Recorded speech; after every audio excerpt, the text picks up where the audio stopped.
सुरेश वाघ यांचा पद्मश्री गौरव सन्मान पुरस्काराने गौरव.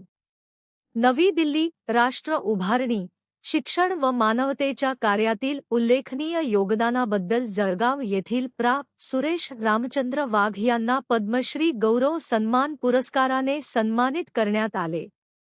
23 ऑगस्ट 2026 रोजी द्वारका, नवी दिल्ली येथील रॅडिसन ब्ल्यू हॉटेलमध्ये आयोजित कार्यक्रमात हा सन्मान प्रदान करण्यात आला.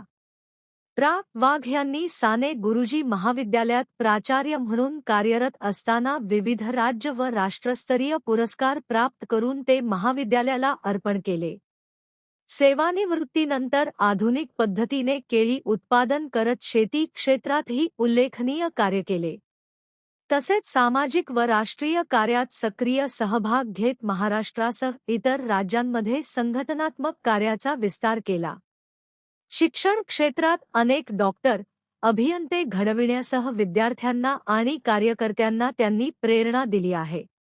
यावेळी झेनिथ इंटरनॅशनल ह्युमन राईट्स कमिशनकडून त्यांना आजीवन सभासदत्वाची मान्यताही प्रदान करण्यात आली. हा सन्मान आपल्या विद्यार्थ्यांना, शिक्षकांना, सहकाऱ्यांना आणि राष्ट्राला अर्पण करत असल्याचे प्रा. वाघ यांनी सांगितले.